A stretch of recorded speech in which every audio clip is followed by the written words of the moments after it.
Tom lived a quiet life on the green planet called Eldra. His farm sat at the edge of a thick forest where tall blue trees swayed in the wind. Every morning he fed his animals, cleaned his small solar panels, and fixed anything that was broken. He didn't have many visitors. He liked it that way. One cloudy afternoon, while checking the water lines near the edge of the woods, Tom saw something strange. A trail of crushed grass led from the trees to the old dirt road. Something or someone had come out of the forest. He followed the trail with careful steps. His boots made soft crunching sounds on the dry leaves. A few steps later, he stopped. Lying near a large tree was a figure. It was a woman. She looked young, maybe his age, with dark hair and pale skin. Her clothes were torn and dusty, like she'd been running through the forest for days. Tom rushed to her side and checked if she was breathing. She was. Her eyes opened slowly, looking up at him. Her eyes were bright, almost glowing, like the sky before sunrise. "Are you okay?" Tom asked softly. The woman blinked. She tried to speak but only managed to whisper, "Water, ... please." Tom gave her a drink from his bottle and helped her sit up. She was weak but alive. "What's your name?" he asked. "Myra," she said. She didn't say anything else. Tom didn't ask more questions. He lifted her carefully and carried her back to his small farmhouse. It wasn't far, just a 10-minute walk. Still, she felt light, like she hadn't eaten in days. At home, Tom laid her on the couch. He gave her warm soup and wrapped a blanket around her. Myra ate slowly, her hands trembling. She looked around the room, quietly watching the glowing lights on his tools and machines. "You're safe here," Tom said. "You can rest." Myra nodded. "Thank you."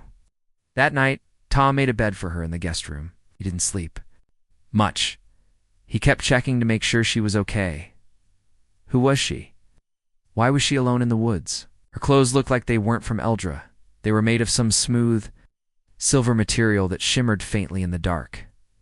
The next morning, Tom found Myra standing outside, barefoot in the garden. She looked stronger. She smiled at the animals, his goats, and small windbirds, and they came close to her, calm and curious. "I like your animals," Myra said. "They like you too," Tom replied. Over the next few days, Myra helped around the farm. She fixed broken wires without tools. One time, she placed her hand on the control panel of Tom's old water system, and it suddenly started working better than before. "How did you do that?" Tom asked. Myra looked down. "I don't really know. I just feel things, machines, energy. I think I was trained for it, but I don't remember where." Tom noticed that she often stared at the sky, as if looking for something far away. When he asked about her past, she only said, "I was running from danger. I needed to disappear." He didn't push her. Everyone had secrets. Maybe one day she would tell him more. One evening, as the sun was setting and the sky turned pink and gold, Myra sat with Tom on the porch. The air was cool, and the stars were starting to shine. "Why did you help me?" Myra asked. Tom looked at her, surprised. "Because you needed help. That's what people should do. But you don't even know who I am." "I know enough," Tom said. "You were hurt. You were alone. That's all I needed to know." Myra smiled. It was a soft, warm smile, the kind that made Tom's chest feel lighter. Suddenly, a deep humming sound filled the air. Tom stood up. In the sky, a large ship slowly passed over the forest. It had glowing lights and royal markings. "That's not a cargo ship," Tom said. Myra's face turned pale. She grabbed his arm. "Please, don't let them find me." "Who are they?" "They're searching for someone." "For me," Tom's heart pounded. "Why? What did you do?" Myra looked into his eyes. "I didn't do anything wrong, I promise. But if they find me, they'll take me away." Tom nodded. "Come with me." He took her to the old root cellar under the barn. It was deep and hidden. He gave her a small lamp and told her to stay quiet. The ship landed far in the distance. A group of armored soldiers walked into town asking questions. Tom watched from behind his fence. When they came to his farm, He greeted them calmly. "Did you see a woman? About this tall?" one soldier asked. "She may be injured." "No," Tom lied. "No one comes out this far." The soldier looked around but found nothing. "You see anything? Report it. It's important." They left soon after. That night Tom brought Mira back into the house. She looked at him with thankful eyes. "You lied for me. I'd do it again," Tom said. He didn't know who she really was. But something inside him told him she was more than just a lost traveler. She was special, and his quiet life on Eldra had just begun to change. The morning after the soldiers left, Tom woke up to find Mira already outside. She stood quietly near the fence, looking up at the sky again. Her dark hair moved gently in the wind, and her silver clothing shimmered. In the early light, Tom walked over, holding 2 cups of tea. "Still thinking about the ship?" Mira took a cup and nodded. "They're searching everywhere." Tom tried to keep his voice calm. "You're safe here. I won't let anyone take you." Myra gave a soft smile. "Thank you. I don't know what I would have done if you hadn't found me." Tom looked down at his cup. He didn't know why, but her words made his heart feel heavy and light at the same time. Later that day, while Mira helped feed the goats, something strange happened. One of Tom's old machines used to clean water tanks suddenly came to life. It had been broken for years. Tom ran to it. "What in the world?" Mira walked over and touched the side of the machine. Her hand glowed faintly, just for a second. The machine hummed smoothly, working better than ever. Tom turned to her slowly. "That's the second time you've done that." "I didn't mean to," she said quietly. "Sometimes it just happens. I can feel how things work. I just guide." "Them." Tom stared at her. "Are you... human?" Mira looked away. "Mostly." Before he could ask more, a sound filled the sky again, a low, powerful hum. Deeper than before. They both looked up. Another ship appeared, even larger than the first one. This one had red lights under its wings and a golden symbol that looked like a star, surrounded by rings. Mira's face changed instantly. "That's one of the royal ships." "Royal?" Tom asked. "We need to hide," she said quickly. "Now." Tom grabbed Mira's hand and led her back to the root cellar. "Stay here. Don't make a sound, no matter what." She nodded. And closed the heavy wooden door behind her. The ship landed not far from the barn, making the ground shake slightly. A group of people stepped out, tall, serious-looking men and women dressed in gold and black armor. One of them, a short man with a sharp beard, stepped forward and knocked on Tom's front door. Tom opened the door slowly. "Can I help you?" "We're looking for someone," the man said. "A missing passenger from our ship," she's considered. "Important." Tom pretended to look confused. "You think she's out here?" "She was last seen heading toward this region," the man said firmly. "You live alone?" "Just me and a few animals," Tom replied. "Nothing much happens." "Here?" The man looked around. "Do you mind if we check your land?" Tom's heart beat fast. "Of course, but I'll tell you now, you won't find anything." The group searched his farm. They scanned the barn, walked through the fields, even checked the chicken shed. But they didn't find the root cellar. It was too well hidden, covered with hay and tools. After a few tense minutes, the man returned. "Thank you for your time," he said. "If you see or hear anything, report it immediately." Tom nodded. "I will." As soon as the ship left, Tom rushed back to the barn and opened the cellar. Mira climbed out, her eyes wide with worry. "You didn't tell them?" "No," Tom said. "Like I said, you're safe with me." Myra sat down on a wooden stool and covered her face with her hands. "This is getting worse. They're getting closer." Tom sat beside her. "Who are they? Why are they looking?" "For you?" Myra stayed quiet for a long moment. Then she said, "I'm not ready to tell you everything yet, but I will, soon." Tom nodded. "That's okay. I'll wait." That evening, as the sun went down, Tom and Mira sat near the small pond beside the house. Fireflies danced around them, and the stars began to shine. "I've never met someone like you before," Tom said honestly. "You fix machines with your hands, talk to animals without speaking, and seem to know more than you show. Mira looked. At him, where I come from, that's normal. Tom chuckled. Where do you come from? She looked up at the stars. Far from here. It's very far. He wanted to ask more, but he didn't. He just sat with her in the quiet night. Suddenly, a soft voice came from Mira. My name isn't just Mira. It's longer. My full name is Mira Valen. Tom repeated it slowly.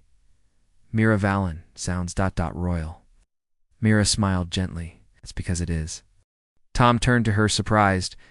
Wait, are you saying? She looked away. I'll explain everything soon. But for now, please just call me Mira. Tom nodded. All right, Mira, as long as you're safe.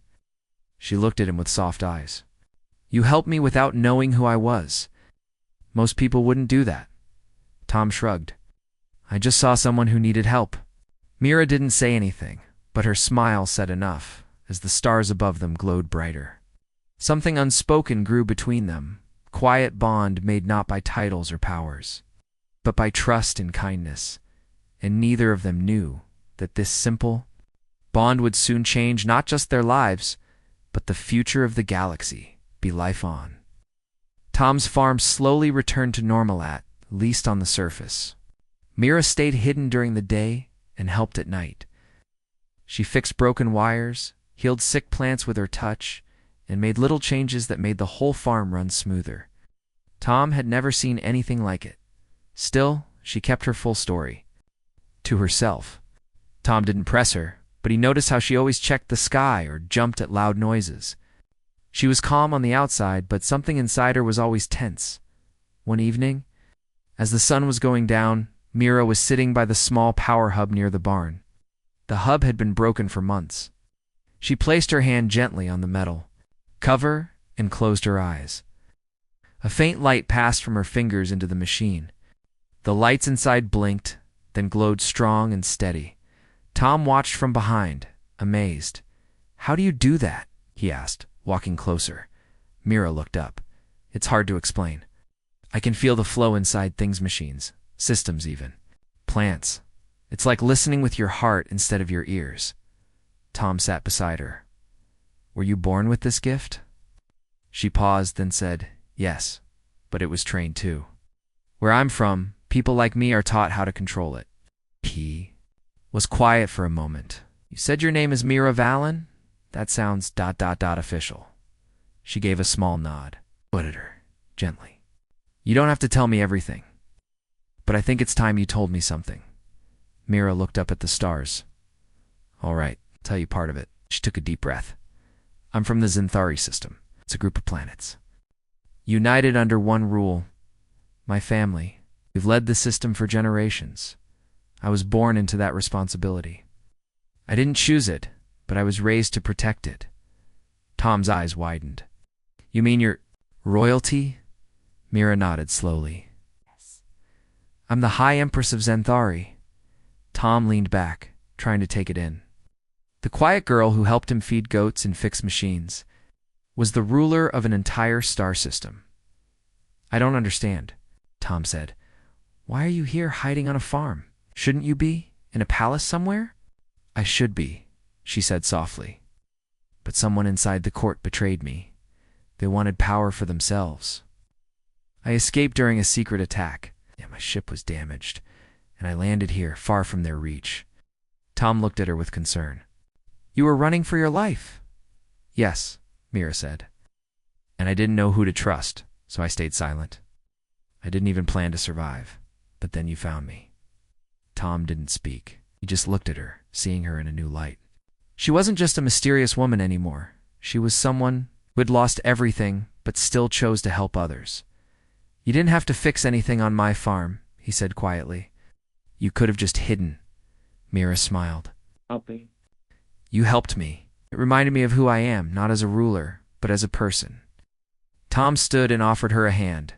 Well, Mira Valen or not, you're always welcome here. She took his hand and stood up. For the first time, she looked lighter, like a part of the burden had lifted. Over the next few days, things changed. Myra began to act more open. She laughed more. She told Tom about floating cities, starlit oceans and gardens that grew in the air. Tom listened with wide eyes, amazed by the beauty she had seen.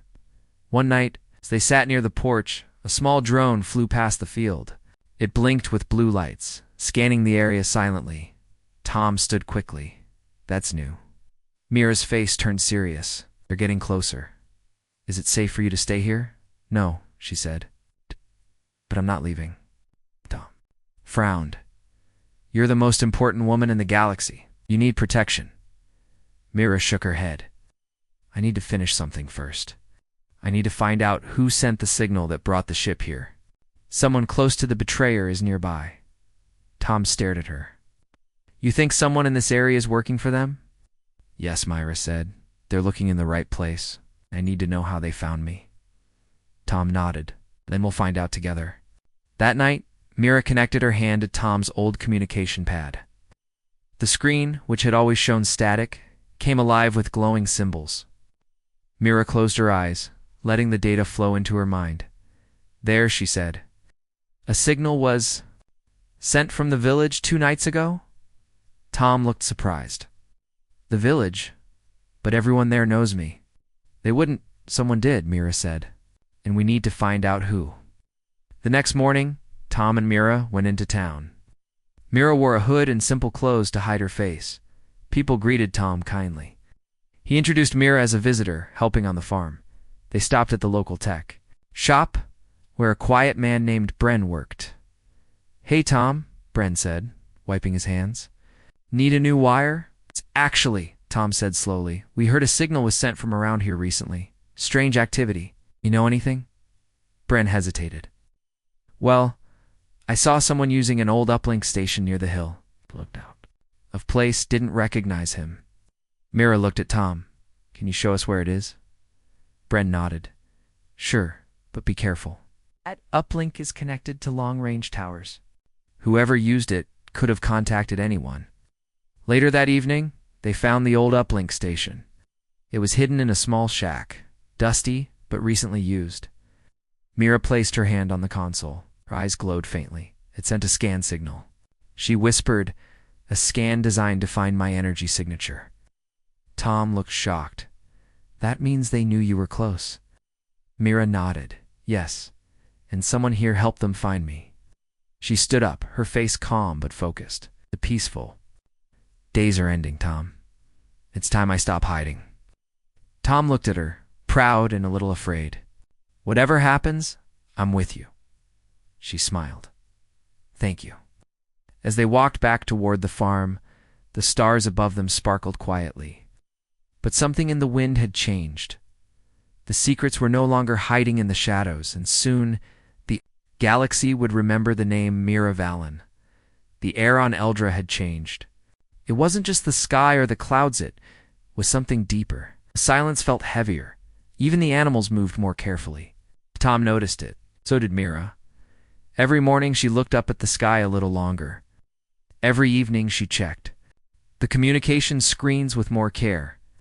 She was preparing for something big. Tom watched her as she stood near the pond one quiet afternoon. The wind moved through her dark hair, and her reflection in the water looked strong, calm and far away at the same time. You're thinking again? Tom said, walking over with 2 cups of tea. Mira smiled and took one. I'm always thinking. Now, it's hard not to. Tom sat beside her. What is it this time? I know who sent the signal, she said softly. His name is Lord Venin. He was once part of the High Council. I trusted him, but he wanted more.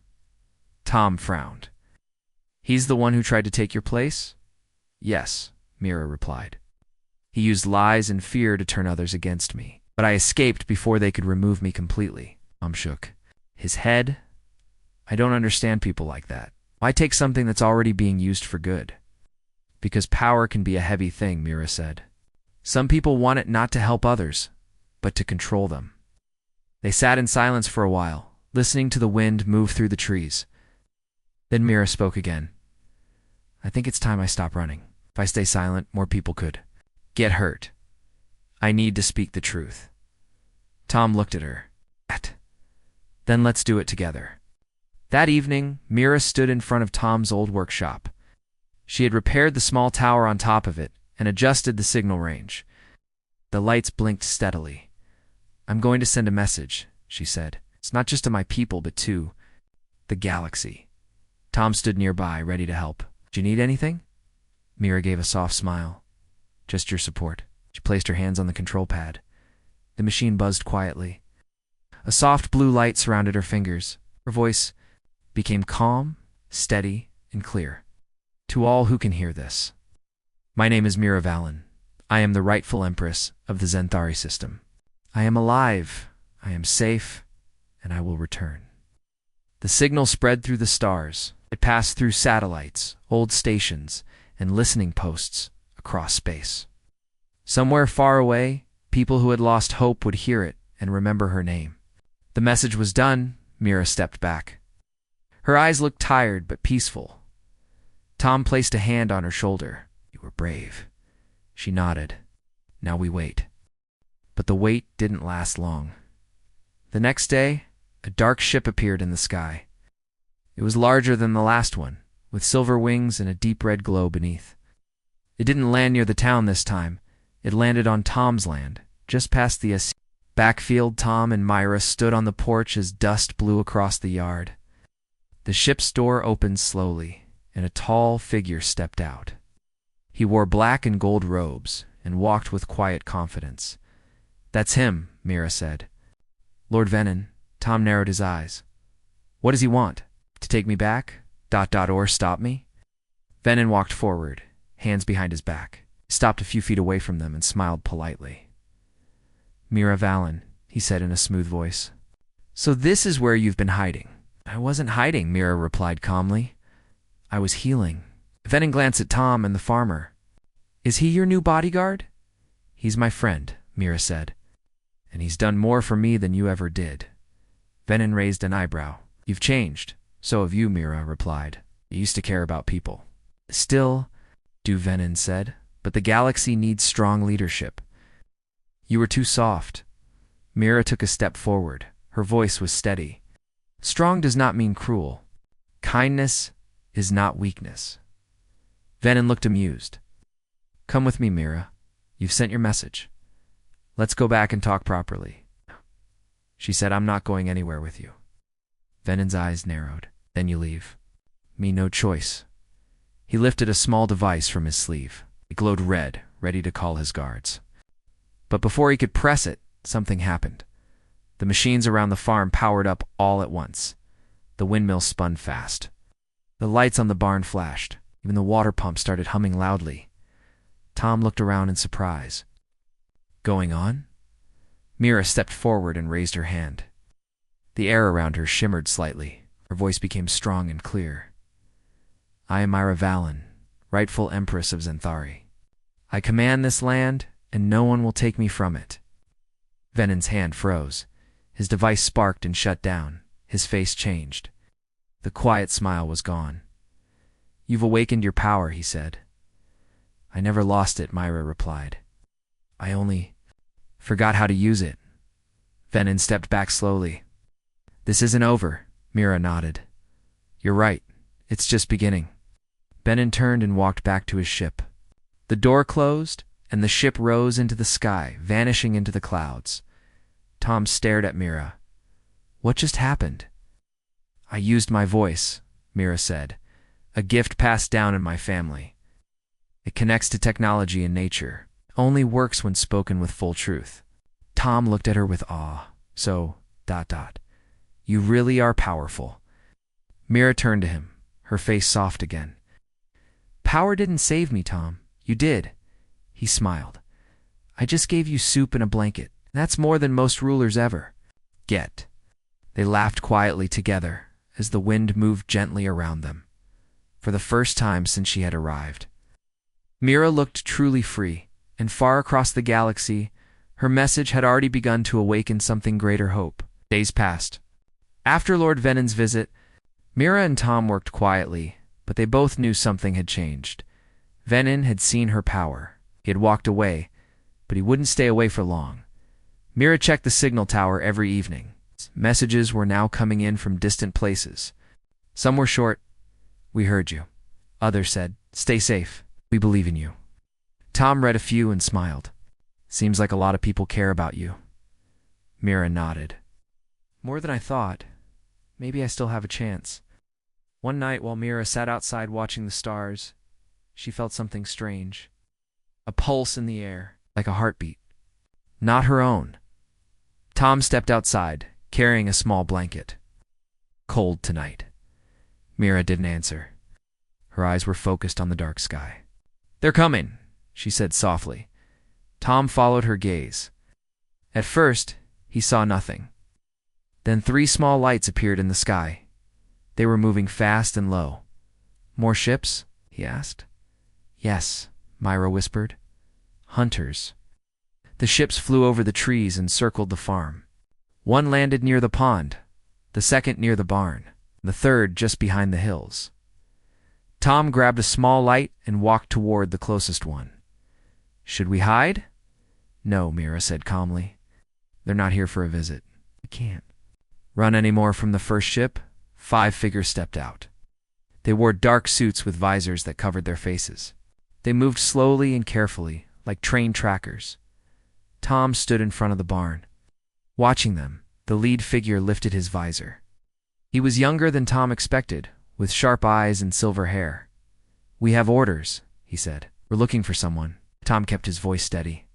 This is private land. The man tilted his head. You protecting someone? I'm protecting my home, Tom replied. Before the man could respond, Myra stepped forward from behind the barn. She was not hiding anymore. Her silver clothing glowed faintly in the moonlight. I'm the one you're looking for, she said. The man turned toward her, surprised. Mira Valen? Yes. He lowered his weapon slightly. We thought you were missing. I was, but not anymore. The man looked back at his team, unsure.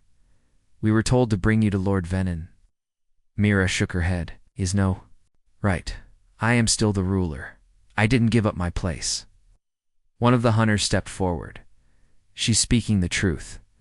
Her voice carries command. Can you feel it? The others nodded slowly. Their suits responded to Mira's presence lights. Blinking, sensors adjusting. Technology listened to her naturally. Tom watched quietly. He didn't understand all of it, but he knew something important was happening. The lead hunter stepped closer. What do you want from us? Stand down, Mira said. You don't have to follow him. You can follow the truth instead. There was silence. Then the young man gave a small bow. As you wish, Empress. Mira gave a soft smile. Thank you. But the peace didn't last long. A loud sound echoed from the hills. The third ship, the one hidden behind the trees, rose in 2. The air quickly and fired a light beam at the field. It wasn't an attack, but a signal. Mira's face changed. They're sending coordinates. More ships will come. Tom stepped forward. What do we do? We get ready, Mira said. We don't fight with weapons. We fight with wisdom. Night, Mira and Tom worked with the hunters. They set up signal traps around the farm. These traps didn't harm anyone. They only confused machines. If any ship entered the area without permission, it would lose its connection and be forced to land. They also used the old tech inside Tom's barn, mixing it with Mira's special energy. Together, they created a defense field, soft and invisible, that covered the main house. By morning, everything was in place. Tom looked around and nodded. This feels strange. I never thought my farm would turn into a command center, Mira smiled. You've done more than most generals I've known. Later that day, they received a message. A large ship was approaching. It was Venin's command ship. It had stronger power and more guards. Tom looked at Mira. Will they attack? No, she said. Venin doesn't want war, wants fear, but we won't give it to him. When Venin's ship landed, the field worked. His systems shut down. His guards stepped out, confused. Nothing responded. No weapons, no sensors, no trackers. Venin stepped out last. His fine clothes looked out. Of place on the dusty land, he walked straight toward Myra. I warned you, he said. But you sent a message anyway. And they heard it, Myra replied. You don't control the truth. Venon's voice grew cold. You're alone, Myra. A few messages don't make you strong. I'm not alone, she said. Tom stepped. Beside her, the young hunter did too. Then the rest followed. One by one, Venon looked around. His calm face began to change. You can't win, he whispered. I already have, Mira said, because fear doesn't grow here. Only courage does. Venon's eyes narrowed. This isn't over, no, Mira said, but your rule. Izzy turned and walked back to his ship. The engines wouldn't start. He had to call for another team to pick him up. Tom and Mira watched as his ship sat quietly, powerless under their field. Mira turned to Tom. We didn't need a battle. We just needed to stand together. Tom nodded, and now, she said, we prepare for what comes next. Because the galaxy was listening, and the real journey was just beginning. The sun rose gently over Tom's farm, lighting the sky with soft gold and orange. Everything looked quiet and calm, but underneath the silence, something important was happening. Mira stood by the small tower they had built together. Her long silver cloak moved in the wind. She held a small crystal in her hand, one that could send her voice across the galaxy. Tom walked up beside her, holding 2 cups of warm tea. You didn't sleep again, did you? Mira smiled as she took the tea. There's too much to think about. Are you worried about Venon? Not anymore, she said. His power is fading. His control is slipping. The people have started to remember me, and more of them are standing with the truth. Tom looked at her. So what happens now? Mira turned toward him. Now I return to my world. But I will not go with anger or fear. I will go with peace. How? Nodded slowly. Are you sure they'll listen? They might not, she said. But I have to try. If I go back with hate, I will become like Venon. That's not who I am. Tom placed a hand on her shoulder. Then I believe in you. Later.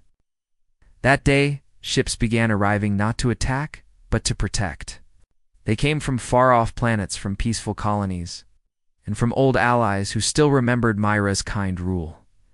These ships did not carry weapons. They carried doctors, engineers, and builders.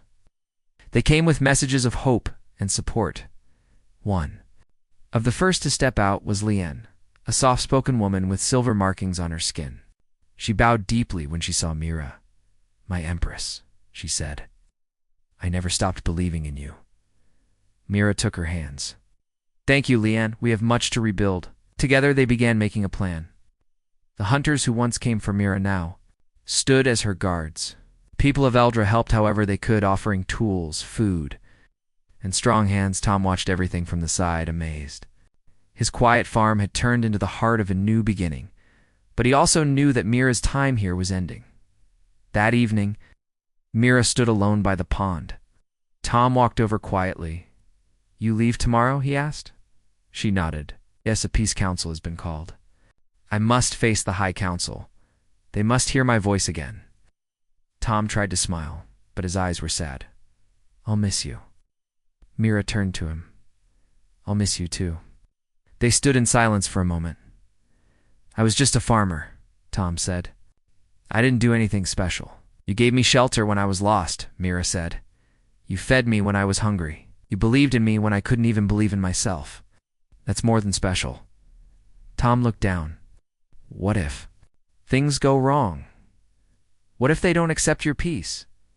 Mira looked toward the stars. Then I'll try again and again. Because peace doesn't happen in one day. It takes courage, time, and people who are willing to stand up without hurting anyone. The next day, Mira prepared to leave. She wore her true robes, now white and silver, with the symbol of her house. On her chest, her presence was strong, her voice calm, her eyes full of light, before stepping into her ship. She turned to Tom one last time. Come with me, she said gently. Tom looked surprised. Me? Yes, you've seen the truth with your own eyes. Your voice is honest. I need people like you beside me. Tom smiled, but shook his head. This is your journey, Mira. I belong here. She stepped forward and took his hand. Then I'll return. Tom nodded. I'll be waiting. The ship rose slowly into the sky. People from nearby towns watched in silence and wonder. They didn't see a queen flying away. They saw hope lifting off into the stars, in the grand halls. Of the High Council, many important voices spoke. Some doubted Mira. Others feared her return. A few still followed Venin. But when Mira stepped forward, everything changed. She didn't speak with pride or anger. She spoke with peace. She spoke about the kindness she received from a man with no power, no title, and no plan, just a good heart. She reminded them what true leadership looked like. I was not saved by an army, she said. I was saved by kindness. And now, I offer the same to all of you. Let us rebuild together, not with fear, but with truth. The room was quiet, then. One by one, the council members stood. They did not bow. But they placed their hands over their hearts. They accepted her return. Back on Eldra, the sky was quiet again. The fields were green, the goats were happy, and Tom sat on his porch, drinking tea as always, but something felt different. He looked up at the stars. Somewhere out there, Mira was changing the galaxy, and he knew deep in his heart she would return. Many weeks passed since Myra had left Eldra. The planet slowly returned to its quiet ways. Birds sang in the morning. The wind moved gently through the trees. Tom's farm was peaceful again, but Tom's heart was not the same. Every day he looked up at the sky, wondering where she was.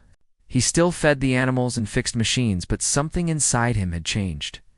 He missed her voice, missed the way she smiled when the goats followed her. Most of all, he missed the feeling of something bigger, something full of purpose. One morning, while fixing the water pipe near the garden, Tom heard a soft hum. It was familiar, low and steady, like the ships that had once filled the sky. He stood up and turned toward the forest. There it was, a small silver ship, quiet and smooth, landing near the same place Mira had once appeared. Tom's heart skipped. A beat, the door opened, and there she was. Mira stepped out wearing simple clothes, not the royal robe. Not her old travel suit, just a light blue outfit and a soft smile. Tom walked forward slowly, almost afraid it was a dream. She waved gently. "Hello, Farmer Tom," he smiled. "I thought I might never see you again." Mira walked closer.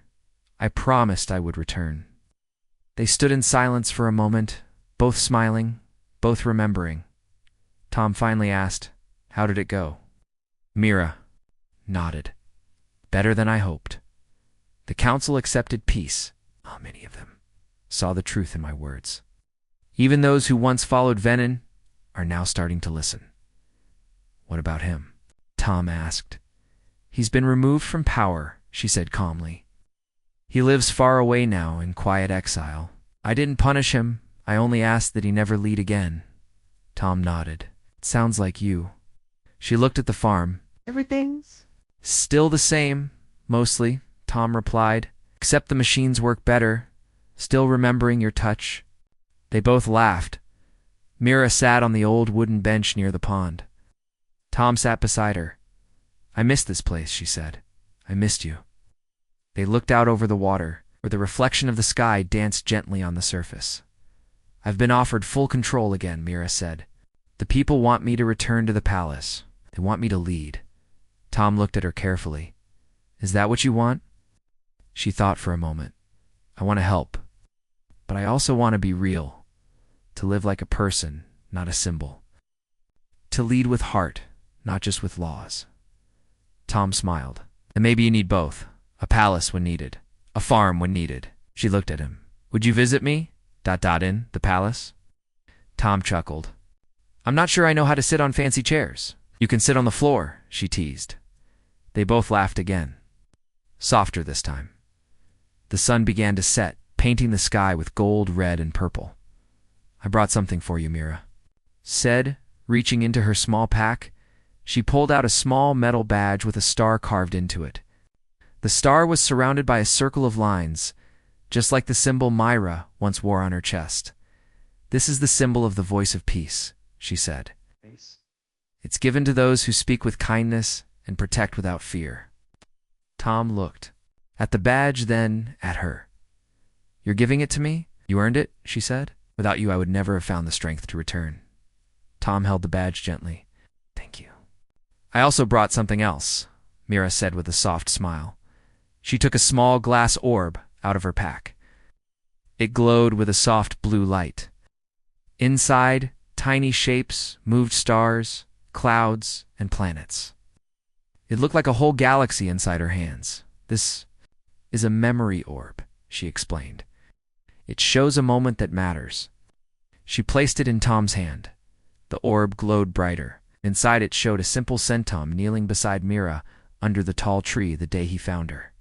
It showed him giving her water, wrapping her in a blanket, smiling when she first opened her eyes.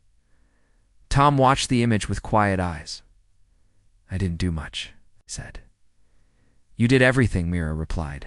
They sat in silence as the stars appeared above them one by one. "So," Tom asked finally, "are you staying?" Mira looked at the sky. "For a little while, then I'll return to my people. But I'll come back again. I want to stay connected to this place. And to you." Tom nodded. "You'll always have a place here. Always." She smiled. "And you'll always have a place in my heart." The stars shone brighter now, covering the sky like diamonds. Tom leaned back and looked up. "You know, I used to think my life was small, just a farm, just animals, just quiet days." Mira smiled gently. "It was never small. It was exactly what I needed to remember what matters." And in that moment, under the wide sky, beside the soft pond, with the air full of light and peace, they knew something very simple. The galaxy could be vast and full of power. But sometimes the strongest power was found in quiet kindness, true friendship, and the promise to never give up on what's right. The end.